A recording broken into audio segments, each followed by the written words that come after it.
selamat pagi. Apa kabar saudara pada hari ini? Kita bersyukur buat kebaikan Tuhan. Saya senang sekali hari ini bisa berjumpa dengan saudara melalui sosial media ini di ibadah online kita GBI Rock Malaysia. Saya menyambut Bapak Ibu Saudara yang baru pertama kali mengikuti ibadah online bersama-sama dengan kami di gereja ini. Dan mari sama-sama kita siapkan hati kita untuk kita beribadah di hadapan Tuhan pada pagi hari ini. Mari matikan setiap notifikasi dari sosial media kita supaya kita bisa fokus untuk memuji dan menyembah Tuhan dan diberkati oleh kebenaran firman Tuhan pada hari ini. Saudara, sebelum kita mulai ibadah, saya mengajak setiap kita untuk sama-sama ikut dalam Zoom fellowship kita nanti sore pukul 7. Mari kita sama-sama menceritakan kebaikan Tuhan dan anugerah Tuhan sepanjang minggu ini yang kita rasakan. Saya yakin dan percaya ada banyak kesaksian yang bisa menguatkan setiap kita supaya kita terus berpengharapan dalam Tuhan. Saudara, mari sebelum kita beribadah pagi hari ini, mari sama-sama kita berdoa.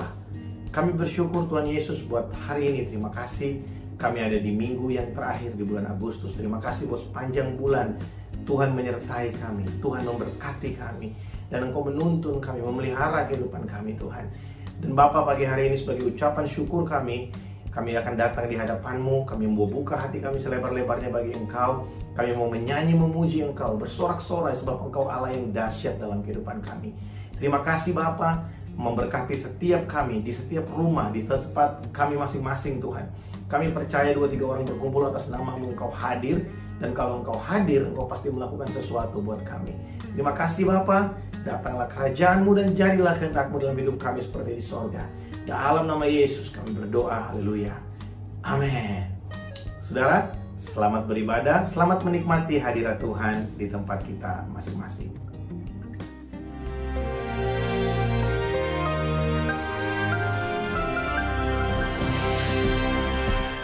Saudara dan Tuhan, seringkali warga kerajaan tidak mengerti nilai daripada kesabaran, ketekunan, dan ketahanan. Dalam Yakobus pasal kelima, maka Tuhan memberikan contoh, yaitu tentang Ayub. Seringkali kita cuma khotbah tentang Ayub itu tentang apa yang pada akhirnya Tuhan sediakan, which is good. Tetapi kita harus tahu, Ayub juga tidak sabar. Dia menyalahkan Tuhan, dia menyalahkan teman-temannya. Padahal dia sebutkan orang jujur, tulus, ya, menjauhi kejahatan, ya, orang yang hidupnya benar, yang mendahulukan Tuhan. Tetapi lewat apa yang kita hadapi hari ini, pertama-tama is revealing about ourselves.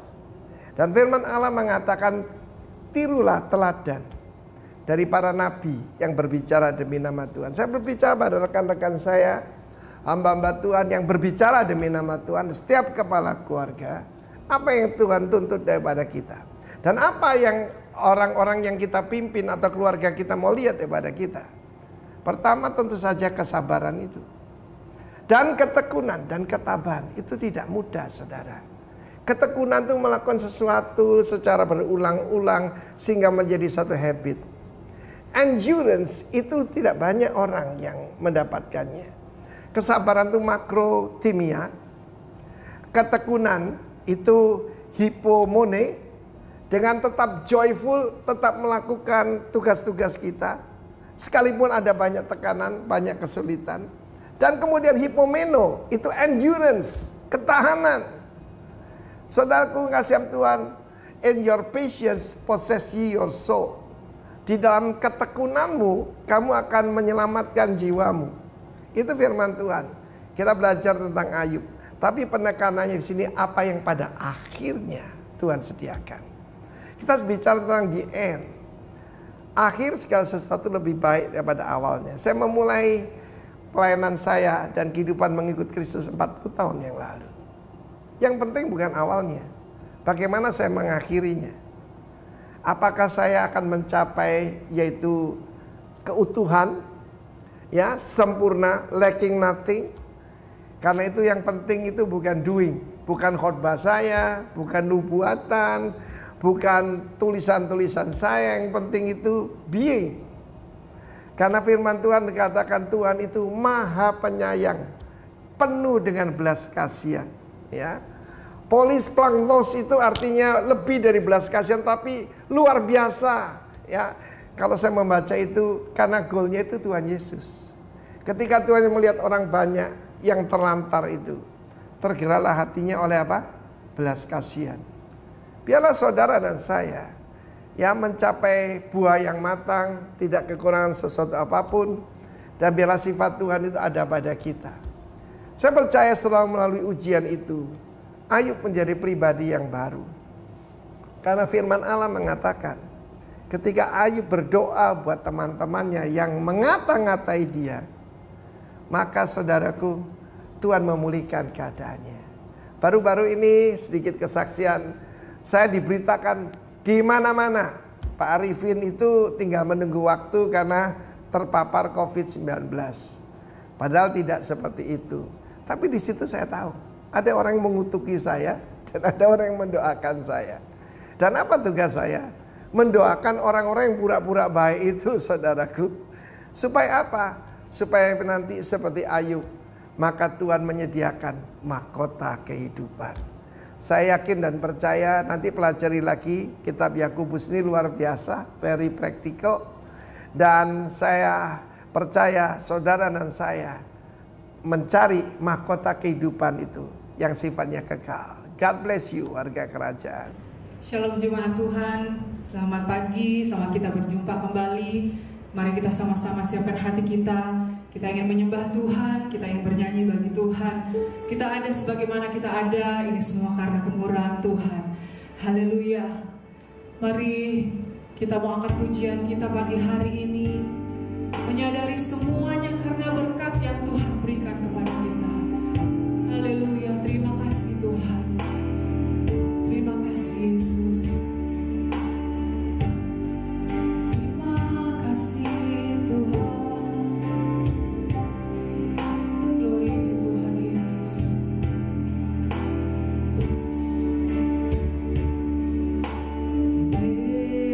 Karena kemurahan Tuhan ku ada sampai hari ini. Oleh karena kebaikan Tuhan, janji-Mu terjadi bagiku.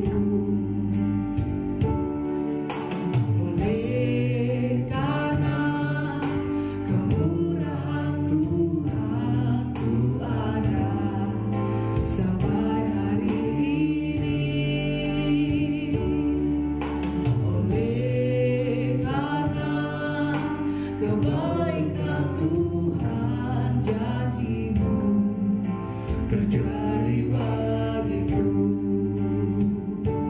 Ku sembah Kau Tuhan, ku mengangkat tanganku, selamanya Kau ajaib bagiku.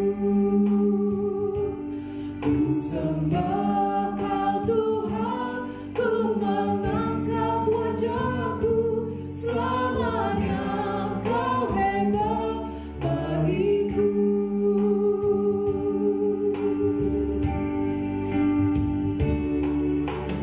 Oleh karena kemurahan Tuhan ku ada sampai hari ini. Oleh karena kebaikan Tuhan, janji-Mu terjadi bagiku.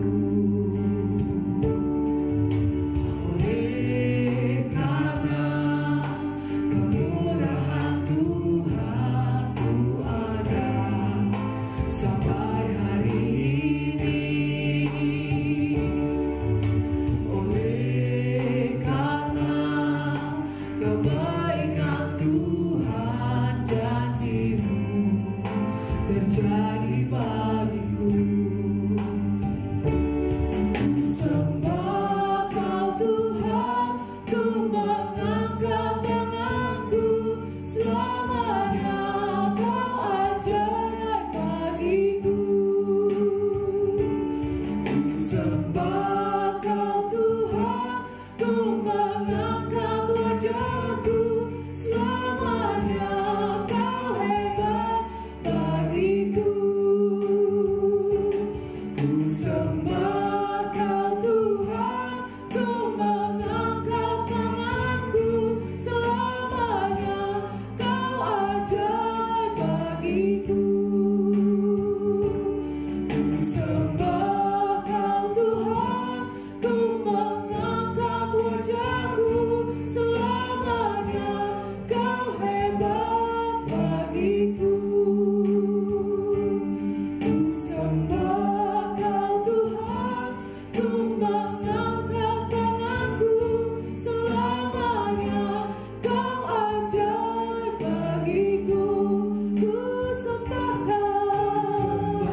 tangan untuk Tuhan. Kita memuji Allah kita yang dahsyat, Raja di atas segala raja. Dia yang hebat, Dia yang berkuasa di bumi dan di surga. Haleluya. Glory bagi Tuhan. Memuji nama Tuhan. Bersukacita di dalam Tuhan Yesus. Haleluya.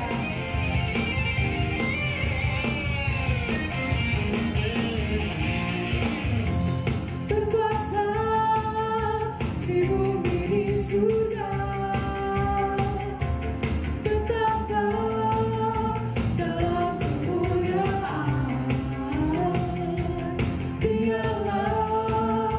Tuhan Allah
Tuhan yang berisi janji-janji Tuhan yang luar biasa dalam kehidupan kita.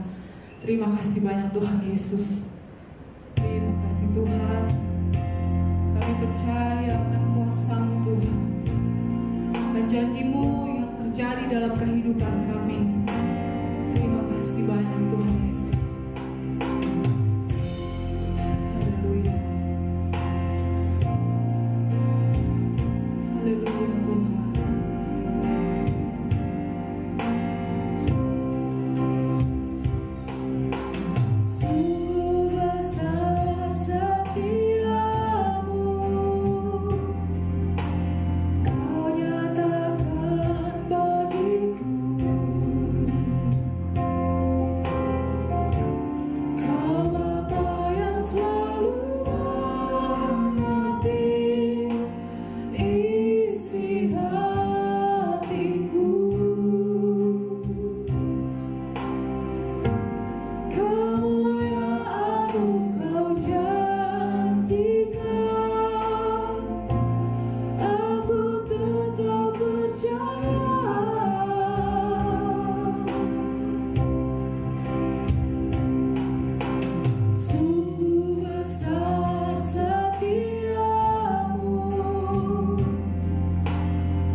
besar dan berlimpah buat setiap kami. Pagi hari ini kami buka hati kami bagi kebenaran firman-Mu.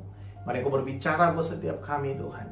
Biar di bulan ini di mana kami belajar tentang equipping, kami benar-benar dipersiapkan, diperlengkapi Tuhan, untuk kami bisa terus bertahan. Bahkan kami bisa menang terhadap segala sesuatu, pencobaan dan penderitaan-penderitaan di depan kami. Karena kami tahu Tuhan, kami ada di dunia ini, dunia yang telah jatuh. Kami tinggal di tengah-tengah orang-orang yang telah jatuh ke dalam dosa. Bahkan kami sendiri adalah orang berdosa. Tapi kami bersyukur buat kasih karunia-Mu yang terus tercurah buat setiap kami dan tidak pernah berhenti Tuhan buat setiap kami. Terima kasih Bapa, urapi hamba-Mu yang sederhana dan terbatas ini. Urapi setiap kami, setiap telinga yang mendengar, setiap mata yang menyaksikan Tuhan tayangan ini. Setiap kami diberkati dan kami diubahkan oleh kuasa Roh Kudus. Terima kasih Bapa. Dalam nama Yesus kami mau tundukkan hati dan pikiran kami di bawah kebenaran firman-Mu. Haleluya. Amin. Haleluya. Saudara, hari ini ada di minggu yang kelima, saya akan menutup serial khotbah kita tentang equipping yang ada di sepanjang bulan ini, bulan Agustus ini. Saudara, kita bersyukur buat setiap firman yang sudah kita dengarkan. Dan saya berdoa saudara supaya setiap firman yang kita dengarkan ini bukan hanya menjadi informasi buat kita, tapi ini benar-benar menjadi sesuatu yang kita jadikan sebagai terang dan cahaya di kehidupan kita. Saudara, beberapa waktu yang lalu saya sharing buat setiap kita dari Mazmur pasal yang ke-119. Di sana dikatakan bahwa firman Tuhan itu adalah pelita dan terang buat langkah-langkah kehidupan kita. Nah, ada banyak hal yang kita nggak ngerti dalam kehidupan ini. Ada banyak perkara yang kita nggak tahu kenapa bisa terjadi, atau kita juga nggak tahu kemana kita harus melangkah, apa yang harus kita putuskan. Tapi kita bersyukur buat saya dan saudara ada firman Allah yang adalah pelita dan terang buat jalan-jalan kita. Kita bersyukur karena Tuhan terlebih dahulu memperlengkapi kita dengan firman-Nya, sehingga kita bisa berjalan dengan aman. Kita bisa berjalan dengan satu rasa kepastian bahwa apapun yang terjadi, Tuhan ada bersama dengan kita. Dia ada di pihak kita dan Dia membela kita. Saudara, kita ada di bulan yang ke-8 di tahun ini. Dan bulan ini tepat 5 bulan kita tidak beribadah bersama-sama di gereja. Saya rindu sekali untuk kita bisa berjumpa kembali dan beribadah bersama-sama. Tapi seperti yang saudara ketahui, tanggal 28 kemarin Perdana Menteri telah memberikan satu pengumuman bahwa PKPP akan diperpanjang sampai dengan 31 Desember tahun 2020. Itu artinya sampai akhir dari tahun ini kemungkinan besar kita akan terus beribadah melalui ibadah online. Nah saudara, pagi hari ini saya ingin menguatkan setiap kita, dan sekaligus saya ingin mengajak setiap kita untuk kita bisa melihat apa yang terjadi hari-hari ini bukanlah sesuatu yang terjadi untuk menghancurkan kita. Berulang kali saya komandankan ini buat saudara, berulang kali saya sampaikan ini bahwa Tuhan tidak pernah punya rencana yang jahat buat kita. Tuhan tidak pernah punya rencana untuk menjatuhkan kita, untuk menghancurkan kita. Kalau sesuatu terjadi hari ini dan tidak seperti yang kita mau, tidak seperti yang kita harapkan, percayalah bahwa Tuhan ada di situ, dan Tuhan bukan sengaja mengizinkan hal itu terjadi supaya kita dihancurkan, bukan. Tapi Tuhan ingin mendewasakan kita. Tuhan ingin membuat pribadinya nyata dalam kehidupan kita, lebih nyata lagi dalam kehidupan kita. Saudara, dalam kehidupan Ayub, sebelum dia mengalami satu hal yang luar biasa, dia dihancurkan, dia mengalami sakit yang luar biasa. Sebelum itu, dia hanya mendengarkan kata Tuhan atau cerita-cerita dari kata orang. Tapi setelah dia melewati perjalanan-perjalanan itu bersama dengan Tuhan, ada kalimat yang luar biasa yang keluar dari Ayub yang berkata seperti ini. Dulu hanya dari kata orang aku mendengar tentang engkau, tapi hari ini mataku sendiri melihat engkau. Saudara, biar setiap perkara yang kita hadapi itu membuat Tuhan semakin jelas dalam kehidupan kita, membuat kita semakin melihat pribadi Tuhan itu nyata dalam kehidupan kita. Bukan diri kita yang semakin hebat, tapi kita bisa terus melihat bahwa kalau kita boleh ada sampai hari ini semua adalah anugerah Allah buat setiap kita. Nah saudara, kita tinggal di dalam dunia yang telah jatuh ke dalam dosa. Kita telah tinggal di dalam dunia di tengah-tengah orang-orang yang juga adalah orang-orang berdosa. Firman Tuhan berkata, sebab semua manusia telah berbuat dosa, tidak ada yang berbuat baik, seorang pun tidak. Manusia telah kehilangan kemuliaan Allah, sehingga kita yang diciptakan awalnya serupa dan segambar dengan Allah, gambar Allah yang sempurna dalam hidup manusia itu rusak oleh dosa. Ketika Adam jatuh ke dalam dosa, maka gambar Allah dalam kehidupan kita itu rusak, saudara. Sehingga kerusakan gambar Allah itu membuat kita memiliki banyak keterbatasan dalam kehidupan kita, termasuk keterbatasan untuk kita bisa mengasihi Tuhan. Saudara, kita harus menyadari bahwa dalam kehidupan kita ada banyak kali sesungguhnya sebenarnya kita meninggalkan Tuhan. Ya, saya kasih contoh buat setiap kita. Ketika kita khawatir, sebenarnya kita sedang tidak mempercayai Tuhan. Karena kalau kita percaya kepada Tuhan, maka kekhawatiran tidak akan memiliki tempat dalam kehidupan kita. Tapi saya juga mau kasih tahu saudara bahwa orang yang sedang berdiri dan berbicara di depan saudara juga masih beberapa kali mengalami yang namanya kekhawatiran. Saya masih belajar sampai hari ini untuk terus bisa mempercayai Tuhan dalam kehidupan saya.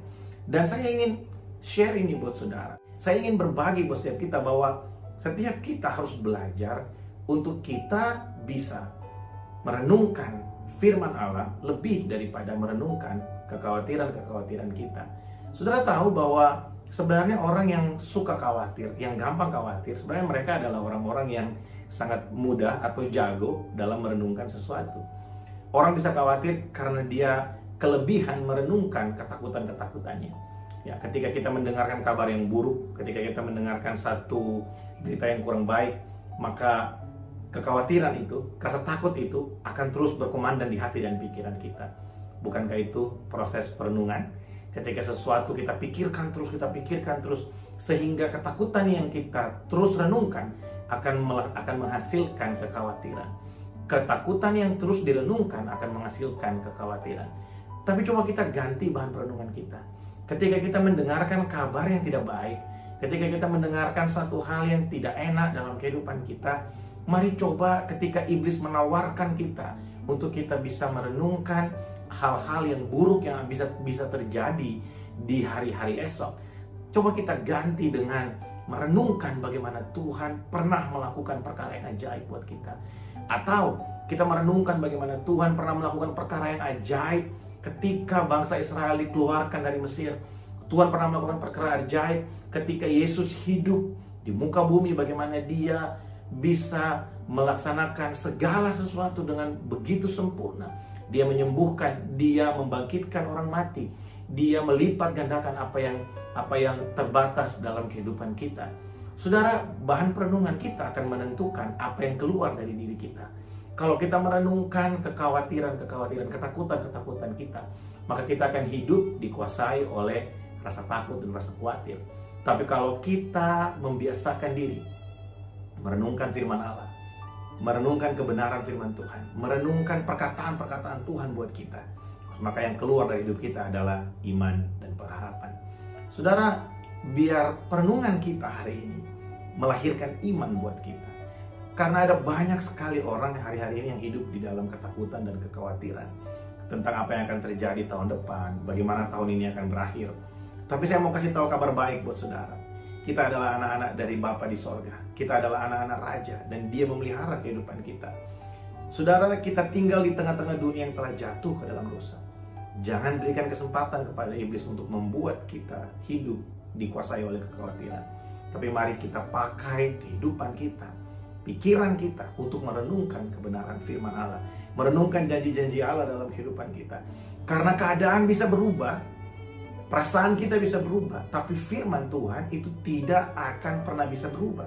Firman Tuhan akan tetap sama dulu, sekarang, bahkan sampai selama-lamanya. Dia tidak pernah berubah. Tuhan tidak pernah ingkar janji buat setiap kita. Oleh sebab itu tidak ada alasan buat kita untuk kita hidup di dalam keterikatan oleh kekhawatiran dan ketakutan. Saudara, biar perenungan kita pagi hari ini benar-benar mengubahkan cara pandang kita, mengubahkan kebiasaan-kebiasaan kita yang mungkin suka khawatir, suka mengeluh, suka menggerutu tentang apa yang terjadi hari-hari ini. Tapi biar iman itu keluar dari kehidupan kita. Ketika kita mendengarkan ada kabar-kabar yang tidak baik, ada hal-hal yang buruk mungkin terjadi di pekerjaan kita, di keluarga kita, ya kita bisa bilang, ya memang kenyataannya terjadi seperti itu. Tapi ada satu kenyataan, ada satu fakta, kebenaran yang jauh lebih berkuasa daripada apa yang terjadi hari ini, yaitu kebenaran firman Allah. Dia tidak kelihatan oleh mata kita, tapi dia nyata buat kita. Pemeliharaan Tuhan, pembelaan Tuhan itu nyata buat orang-orang percaya, buat setiap kita yang siang malam merenungkan janji-janjinya. Saudara, percayalah bahwa setiap waktu yang kita luangkan untuk merenungkan firman itu tidak lalu begitu saja. Tuhan memperhitungkan dan Tuhan melihat bagaimana kita mempercayai Dia, bagaimana kita trust kepada Tuhan dan kita menyandarkan kehidupan kita sepenuhnya hanya ke dalam kuasa tangannya. Saudara, dalam Lukas pasal yang ke-15 ayat yang ke-11 sampai ayat yang ke-32, satu perikop yang sedikit panjang saudara. Kita tidak akan baca keseluruhan dari perikop ini. Saya hanya ingin sharing buat saudara di minggu yang terakhir ini tentang satu perlengkapan yang diberikan buat setiap kita. Ada satu hal yang diberikan buat saya dan saudara yang bisa menjamin kehidupan kita, bahwa kita tidak akan pernah terpisah dari kasih Bapa. Yang percaya katakan amin. Saudara, dalam perikop itu diceritakan tentang seorang anak yang hilang. Mungkin cerita ini sudah familiar sekali buat setiap kita. Diceritakan ada seorang anak, ada seorang bapak yang memiliki 2 orang anak, dan anaknya yang satu sebelum bapaknya meninggal pada saat itu, dia meminta bagian warisannya, dan kemudian setelah diberikan dia menjual semua warisannya. Kemudian dia pergi ke negeri yang jauh, dia menghabiskan semua harta miliknya, dia berfoya-foya di sana. Di situ ditulis dia pergi dengan para pelacur, dia mabuk, dia pesta pora di sana. Dan ketika semuanya habis, dia ingin makan makanan babi, makanan binatang. Nah saudara, ada banyak kali dalam kehidupan kita melihat ada orang-orang yang merasa bahwa mereka bisa menemukan kepuasan di luar Tuhan. Saudara, anak yang pergi meninggalkan bapaknya ini merasa bahwa di luar sana, di luar rumah, dia bisa mendapatkan kepuasan atau satu hal yang berharga buat dia, yang lebih berharga dari kebersamaan, dari hubungan yang ada di dalam rumah. Dan saya mau kasih tahu saudara bahwa tidak ada tempat lain di muka bumi yang bisa memberikan kita kenyamanan, yang bisa memberikan kita ketenangan, damai yang sejati selain di dalam hadirat Allah. Raja Daud pernah menulis satu mazmur yang berkata bahwa hanya dekat Allah saja aku tenang, daripadanya lah datang keselamatanku. Saudara, jangan pernah berpikir untuk kita bisa menemukan ketenangan, kedamaian di luar Tuhan. Jangan pernah kita berpikir bahwa dengan semua yang kita punya, kepandaian yang kita punya, skill yang kita punya, kehebatan yang kita punya, kita bisa membeli yang namanya kenyamanan atau rasa damai dalam hati. Saudara, ada perbedaan yang sangat jauh antara joy dan happy. Happy itu punya pengertian gembira atau senang. Saudara, senang, happy itu datang dari apa yang ada di luar kita. Kita dapat kenaikan gaji, kita happy. Kita disanjung orang, kita happy. Kita berhasil dalam proyek kita happy. Itu temporary. Ketika masanya berlalu, maka hati kita bisa gundah gulana lagi. Kita bisa galau lagi. Tapi kalau yang namanya joyful, sukacita, itu adalah sikap hati kita yang berasal dari dalam. Satu rasa sukacita yang bukan tergantung dari apa yang ada di luar, tapi itu tergantung dari apa yang ada di dalam kita. Kalau yang ada di dalam kita adalah firman Tuhan, adalah kebenaran firman Allah, maka joyful itu akan terus terjadi. Makanya kita bisa ada dalam keadaan yang tidak baik, tapi sukacita itu tidak akan pernah hilang dari kita. Karena joyful itu ada di dalam hati kita. Joyful itu ada dalam hidup kita. Karena sumber sukacita kita bukan berasal dari apa yang ada di luar ini, tapi sumber sukacita kita berasal dari apa yang ada di dalam kita. Yesus Kristus yang tinggal bersama-sama dengan kita. Nah saudara, anak ini dia pergi meninggalkan bapaknya dan berharap dia bisa mendapatkan banyak hal di luar. Dia bisa menikmati keindahan dunia dan dia bisa mendapatkan kepuasan di sana. Tapi Alkitab mencatat bagaimana dia gagal dalam pencariannya terhadap satu pengakuan dan sukacita dan rasa damai sejahtera. Sehingga semua yang dia miliki itu habis dan akhirnya dia tiba pada satu titik yang paling rendah dalam kehidupannya. Saudara, mari kita berhenti untuk mencari kepuasan di luar Tuhan. Mari kita berhenti untuk mencari sukacita di luar Tuhan. Mari kita berhenti untuk mencari segala sesuatu yang kita pikir bisa membuat kita merasakan damai yang sejati, di luar Tuhan. Saudara ketahuilah bahwa tidak ada tempat, tidak ada pribadi yang bisa memberikan kita damai sejahtera selain dari hadirat Allah dan pribadi Tuhan. Karena Dialah yang menciptakan kita. Dalam diri kita ada satu tempat yang tidak akan pernah bisa dipuaskan oleh yang lain kecuali Tuhan. Nah saudara, biar pagi hari ini mungkin saudara pernah dengarkan firman Tuhan yang seperti ini, tapi biar kita sama-sama diingatkan lagi bahwa mungkin selama ini kita fokus pada yang lain. Kita coba untuk mencari kepuasan dengan apa yang kita punya, dengan orang-orang di sekeliling kita, dengan keluarga kita.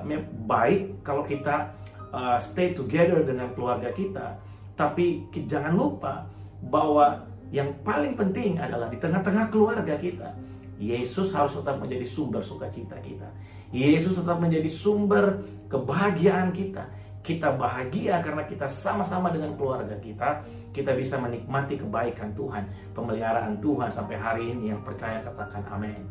Nah saudara, pagi hari ini saya ingin bagi buat setiap kita bahwa mari berhenti mencari kepuasan di luar Tuhan. Mari berhenti mencari sesuatu yang berharga yang kita pikir bisa membuat kita merasakan damai sejahtera di luar Tuhan. Alkitab mencatat dalam ayat-ayat yang kita baca ini, dalam perikop ini, bagaimana anak yang hilang ini, dia menyadari keadaannya bahwa hey, aku telah jauh dari Bapa, aku lari meninggalkan Bapa. Nah saudara, dalam ayat yang ke-15 di sana dikatakan seperti ini. Ayat yang ke-17 dan ayat sampai dengan ayat yang ke-19, Lukas pasal yang ke-15 dikatakan seperti ini. Lalu ia menyadari keadaannya, katanya, betapa banyaknya orang upahan Bapakku yang berlimpah-limpah makanannya, tetapi aku di sini mati kelaparan. Aku akan bangkit dan pergi kepada Bapakku dan berkata kepadanya, Bapa, aku telah berdosa terhadap sorga dan terhadap Bapa. Aku tidak layak lagi disebut anak Bapa. Jadikanlah aku sebagai salah seorang upahan Bapa. Nah, saudara lihat, ketika dia menyadari keadaannya bahwa wah, aku udah jatuh nih. Saudara, akan tiba waktunya dalam kehidupan kita. Ketika kita ada di titik yang paling bawah, di situ kita akan benar-benar menyadari bahwa kita nothing tanpa Tuhan. Kita nggak bisa tanpa Tuhan. Kita nggak mampu tanpa Tuhan. Saya mengenal ada beberapa orang dalam kehidupan saya yang berusaha sekuat tenaga untuk bisa mencapai sesuatu pencapaian dalam kehidupan. Pencapaian sosial, pencapaian dalam pelayanan, pencapaian dalam bisnis, dalam pekerjaan. Dan merasa ketika semuanya didapatkan, itu akan membuat dia mendapatkan damai sejahtera. Tapi ujungnya bukan mendapatkan damai sejahtera, tapi itu membuat dia terikat dengan semua tujuan-tujuan itu. Dan menghasilkan apa? Kekeringan yang luar biasa. Lupa bahwa kepuasan kita hanya berasal dari Tuhan. Kepuasan kita hanya ada di dalam Tuhan. Kita boleh rajin melayani, kita boleh rajin ikut kegiatan persekutuan doa, kita boleh rajin melakukan hal-hal agamawi. Tapi kalau kita meletakkan kepuasan kita di luar Yesus Kristus Tuhan, di luar Tuhan, maka semua yang kita lakukan tidak akan mendatangkan damai sejahtera buat kita. Itu hanya akan mendatangkan tuntutan demi tuntutan dalam kehidupan kita. Rasanya ada yang kurang kalau kita nggak bikin, sehingga kita dituntut. Ada rasa bersalah ketika kita gagal, rasa bersalah yang membuat kita merasa bahwa aku nggak layak lagi, aku nggak bisa lagi. Seperti yang anak ini alami. Ketika dia gagal, dia merasa aku nggak layak lagi menjadi anak. Aku nggak layak, aku harus jadi hamba aja. Aku nggak layak dibilang sebagai anak Bapa. Saudara, Bapa di sorga itu mengasihi kita. Dia cinta kita luar biasa. Tidak ada pribadi yang sayang saya dan saudara seperti Bapa di sorga. Saudara, hubungan antara Bapa dengan anak itu adalah hubungan yang tidak akan pernah bisa dibatalkan. Kita mengenal kartu keluarga, kita bisa dicoret dari kartu keluarga, tapi DNA kita tetap DNA dari Bapa kita. DNA tidak akan terganti ketika nama kita dicoret dari kartu keluarga. Kita bersyukur bahwa Bapa di sorga itu melihat kita. Yohanes 1 ayat 12, saya sering sekali baca ayat ini buat setiap kita. Setiap orang yang menerima dia, menerima Yesus, diberinya kuasa menjadi anak-anak Allah. Saya dan saudara adalah anak-anak Allah. Makanya dalam perikop yang kita baca ini, kita lihat respon dari sang bapa di ayat yang ke-20. Di sana dikatakan seperti ini. Maka bangkitlah ia dan pergi kepada bapaknya. Perhatikan, ketika ia masih jauh, ayahnya telah melihatnya. Lalu tergeraklah hatinya oleh belas kasihan.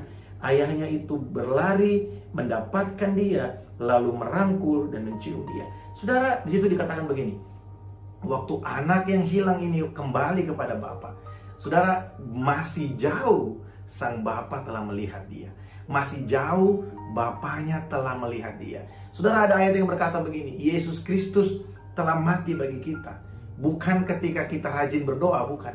Bukan ketika kita rajin ibadah, bukan. Ketika kita masih berdosa. Saudara, kita masih jauh dari dia. Dia telah melihat kita. Mungkin saudara menyaksikan ini dan berkata, Pak, saya hari ini jauh dari Tuhan. Saudara, dengarkan baik. Tuhan melihat engkau. Tuhan melihat pribadimu. Tuhan tahu apa yang ada dalam hatimu. Dan pagi hari ini mari izinkan Tuhan mengubahkan kehidupanmu. Saudara, ketika anak itu datang dari jauh, Bapa melihat dia. Nah, saudara lihat apa yang Bapa itu lakukan. Dia tergerak oleh belas kasihan. Di sana menggunakan kata splagmizomai. Belas kasihan yang dimiliki oleh Tuhan itu bukan hanya kayak kita biasanya berkata, wah kasihan ya, saya turut prihatin. No, splagmizomai, saya pernah jelaskan ini buat saudara, itu punya pengertian begini. Bapa di surga melihat anak itu dan dia turut merasakan persis seperti yang anak itu rasakan. Jadi saya mau kasih tahu saudara pagi hari ini bahwa Tuhan tahu rasa ketertolakan kita. Tuhan tahu rasa gagal dalam hati kita. Tuhan tahu bahwa kita bergumul, kita selama ini bergumul, kita jauh dari Tuhan. Mungkin orang paling dekat dengan kita nggak tahu, tapi dengarkan baik pagi hari ini. Tuhan mengetahui dan dia melihat isi hati kita. Dia tahu bagaimana kita berusaha, tapi kita selalu gagal. Dan ketika kita mau datang, menyerahkan diri ke dalam tangannya. Saudara lihat apa yang terjadi. Bapa yang tergerak oleh belas kasihan itu, dia berlari, dia memeluk anak itu, dan dia mencium anak itu. Wow, ini adalah satu cerita perumpamaan yang sangat luar biasa yang Yesus ceritakan buat orang-orang yang ada pada saat itu dan buat setiap kita pagi hari ini, bahwa Tuhan adalah satu-satunya pribadi yang setia dalam kehidupan kita. Saudara, saya mau kasih tahu buat saudara, perhatikan baik. Kesetiaan kita kepada Tuhan itu sebenarnya adalah hasil dari kesetiaan Tuhan dalam kehidupan kita. Saya ulang sekali lagi. Kesetiaan kita kepada Tuhan adalah hasil dari kesetiaan Tuhan buat setiap kita. Saudara, dalam cerita ini, kalau kita mau lihat, siapa yang setia? Bukan anak, tapi Bapa. Anak telah pergi meninggalkan Bapa, tapi Bapa tetap menanti. Bapa tetap setia menanti anak-anaknya pulang. Nah saudara, hari ini mungkin ada di antara kita yang merasa atau kita menyadari bahwa saya jauh dari Tuhan. Saya udah sangat jauh dari Tuhan. Saya kelihatan beribadah, saya kelihatan banyak melakukan kegiatan agamawi, tapi sesungguhnya saya jauh dari Tuhan. Saudara, dengarkan baik. Mungkin saudara mengalami hal itu pagi hari ini. Tuhan ingin memulihkan engkau. Tuhan ingin membangkitkan keadaanmu. Mari jangan bersembunyi lagi, tapi datang kepada Tuhan. Datang kepada Bapa, sebab Dia mengetahui isi hati kita. Dia bukan hanya kasihan, tapi Dia tahu dengan persis apa yang kita rasakan. Saudara, kalau Bapa tidak setia kepada kita, maka kita mungkin hari ini tidak mungkin bisa beribadah kepada Tuhan. Saya kasih contoh, kalau kesetiaan Bapa, kesetiaan Tuhan itu diukur dengan cara manusia, saya rasa setiap kita sudah tidak beribadah hari ini. Kasih contoh saudara ya. Saudara pernah ketemu orang yang hanya menghubungi saudara kalau dia butuh aja, kalau dia perlu aja. Ya, dia lagi butuh pertolongan, dia telepon kita pagi, siang, malam, sehari 3 kali dia telepon kita. Dia lagi punya masalah, dia cari kita.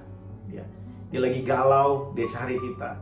Tapi ketika dia happy, dia punya segala sesuatu, dia lupain kita. Dia anggap kita nggak kenal kita. Dia lupa kita ada di mana. Dia lupa dia punya teman seperti kita. Apakah itu setia? Tentu tidak. Dan saudara tahu sebenarnya begitulah kita di hadapan Tuhan.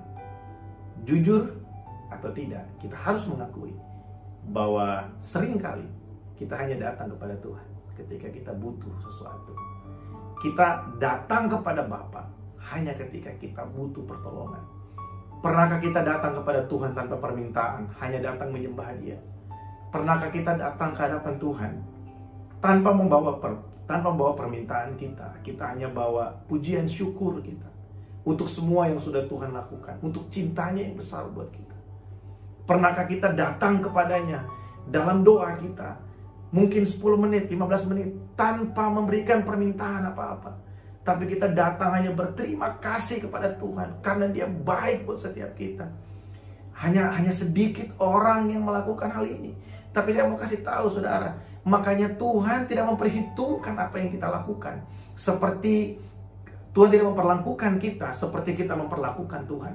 Karena Dia pribadi yang setia, Dia pribadi yang agung, Dia mengasihi kita. Ketika kita menjauh dari Tuhan, saudara dengarkan baik, Tuhan tetap setia menanti engkau. Tuhan tetap setia menunggu engkau. Dan kesetiaan Tuhan itu yang membuat kita kuat berada di tempat kita duduk pagi hari ini, saudara. Mari kita sadari hal itu. Bukan karena kita kuat, bukan karena kita hebat, tapi karena Tuhan setia menopang dan bermurah hati buat saya dan saudara. Mari yang percaya ini kita kasih tepuk tangan sorak-sorai bagi Yesus. Yes, Dia Tuhan yang ajaib dalam kehidupan kita. Saudara, saya sangat diberkati dengan cerita ini ketika saya renungkan bahwa tidak ada pribadi yang lebih setia dari Tuhan. Di tengah-tengah masa MCO, ya, di tengah-tengah masa RMCO sekarang yang diperpanjang sampai 31 Desember, mungkin ada banyak hal yang kita pikirkan. Saya mau kasih tahu sama saudara, langit dan bumi bisa bergoncang, kesetiaan Tuhan tidak akan berlalu dari saudara. Kesetiaan Tuhan itu akan tetap ada buat saudara. Dia tidak pernah meninggalkan saudara. Dia ada dalam kehidupan saudara sebagai Tuhan dan Raja dan pemelihara kehidupan kita. Banyak dari orang percaya, banyak dari kita mungkin, kita merasa bahwa segala sesuatu yang kita lakukan itu adalah untuk mendapatkan sesuatu dari Tuhan. Ya. Anak ini datang kepada bapaknya dan dia bilang begini, aku udah lama ikut bapak, aku ini setia loh, tapi kok bapak gak pernah melakukan sesuatu buat aku, gak pernah memberikan aku satu menyembeli buat aku anak lembu tambun sehingga aku bisa berpesta, menikmatinya dengan teman-temanku, dengan sahabat-sahabatku. Saudara lihat jawaban dari sang bapak. Dia bilang begini, hey, kamu selalu ada bersama-sama dengan aku. Semua yang aku punya itu kamu punya. Saudara, ada banyak dari kita yang aktif dalam kegiatan-kegiatan agama. Kita rajin berdoa, kita rajin baca firman. Tapi mari kita renungkan, apakah semua itu kita lakukan dengan cinta kepada Tuhan? Atau kita lakukan sebagai tuntutan-tuntutan dalam kehidupan kita? Saudara, karena ketika kita melakukannya karena tuntutan, kita merasa itu adalah satu tuntutan buat kita, bukan karena kita mengasihi Tuhan. Ketika kita melihat orang yang baru percaya, ada orang-orang yang diberkati Tuhan, mendapatkan jalan keluar dari Tuhan, kita akan meng-compare diri kita dengan mereka dan bilang begini, Tuhan, saya lebih lama jadi Kristen dari dia. Kok bisa dia diberkati duluan? Tuhan, saya udah lama pelayanan, tapi kok dia yang dipromosiin duluan? Saudara, saya ingin kasih tahu begini. Segala sesuatu yang kita lakukan buat Tuhan, jangan sampai itu menjadi sumber sukacita kita. Kembali lagi. Saudara, yang paling penting dari kehidupan kerohanian kita adalah bagaimana kita bisa menikmati pribadi Tuhan. Anak ini tinggal bersama dengan bapaknya, tapi dia tidak pernah menikmati waktu-waktunya bersama dengan bapak. Sehingga ketika adiknya datang dan sang bapak bersuka cita karena anaknya kembali, dia merasa bahwa segala sesuatu yang dia lakukan itu tidak dianggap oleh bapak. Padahal yang terjadi adalah dia bukannya fokus dengan hubungan dengan bapak. Dia tidak fokus untuk enjoying the relationship dengan bapaknya. Dia fokus dengan bagaimana bekerja ini, bekerja itu. Saudara, ada banyak dari kita yang menyibukkan diri dengan banyak hal, tapi kita tidak pernah menikmati sang Bapa. Ada banyak dari kita yang menyibukkan diri dengan banyak sekali kegiatan, tapi kita lupa yang paling penting adalah enjoying the presence of the Lord. Saudara, biar setiap kita di tengah-tengah kesibukan, pelayanan, pekerjaan kita, dimanapun kita berada, kita bisa terus enjoying the presence of God. Kita bisa terus menikmati hadirat Allah dalam kehidupan kita. Kita bisa terus menikmati kehadiran Tuhan, relationship kita dengan Tuhan. Karena Bapa bilang begini, aku selalu ada bersama-sama dengan kamu, kamu selalu ada bersama-sama dengan aku. Semua yang aku punya, itu kamu punya. Harusnya kamu punya akses untuk kamu bisa mengambil dan kamu bisa mempergunakannya. Kamu nggak perlu tunggu sampai kamu hilang dulu. Kamu nggak perlu tunggu sampai kamu harus tersesat dulu baru kamu bisa menikmati itu. Kapan saja kamu bisa nikmati kalau kamu tahu kamu adalah anak dan semua yang aku punya itu kamu punya. Ada banyak dari kita yang selalu melihat diri kita ini sebagai orang yang keterbelakangan. Kita rasa kita bukan anak dari Bapa di sorga, sehingga kita berusaha menjadi seperti hamba yang melakukan segala kegiatan agamawi supaya kita mendapatkan sesuatu dari Bapa. Pagi hari ini dengarkan baik. Semua yang Bapa punya, kita punya. Semua yang Tuhan siapkan di sorga itu buat saya dan saudara. Saya tidak ingin mengajarkan saudara tentang teologi kemakmuran, tapi saya ingin kasih tahu saudara begini. Ketika kita merenungkan firman Allah, kembali lagi pada yang tadi saya jelaskan buat saudara. Ketika kita merenungkan firman Allah, maka kita akan mendapat pengertian bahwa kita sebenarnya tidak pernah mengalami kekurangan. Kenapa?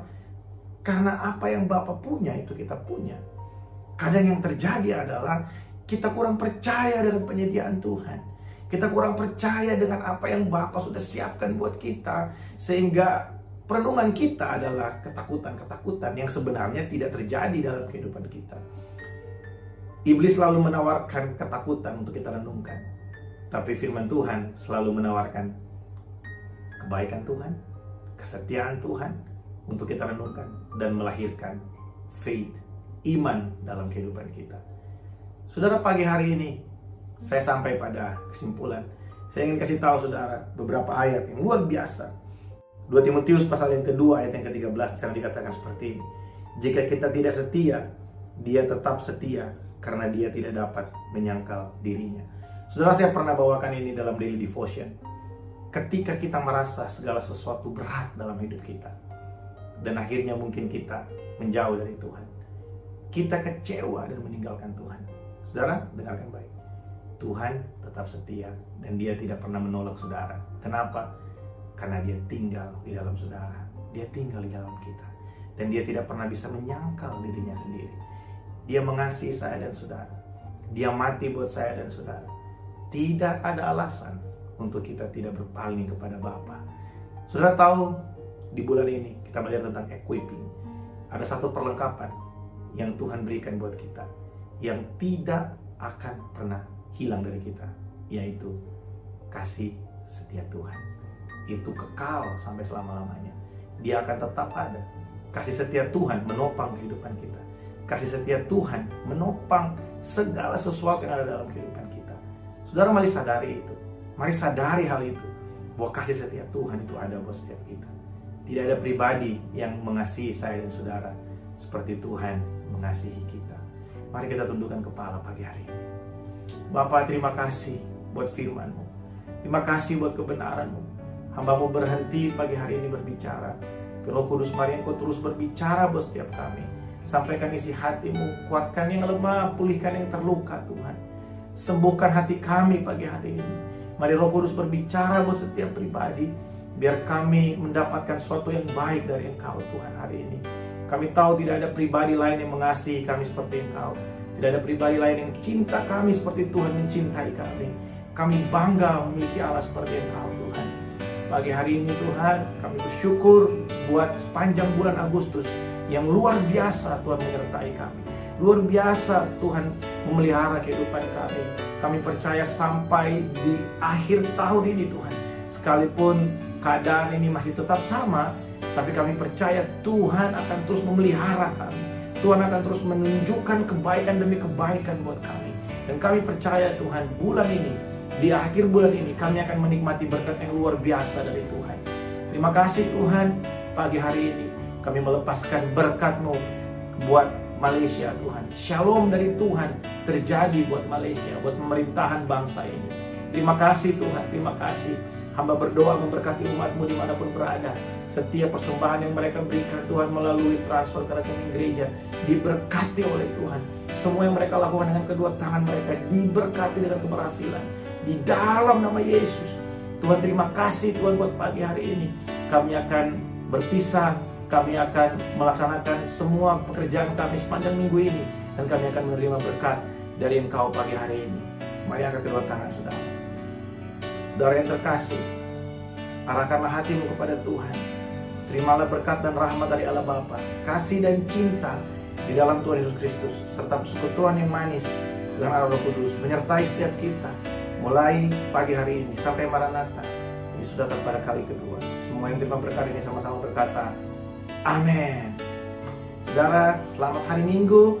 Sampai jumpa nanti sore. Tuhan Yesus memberkati.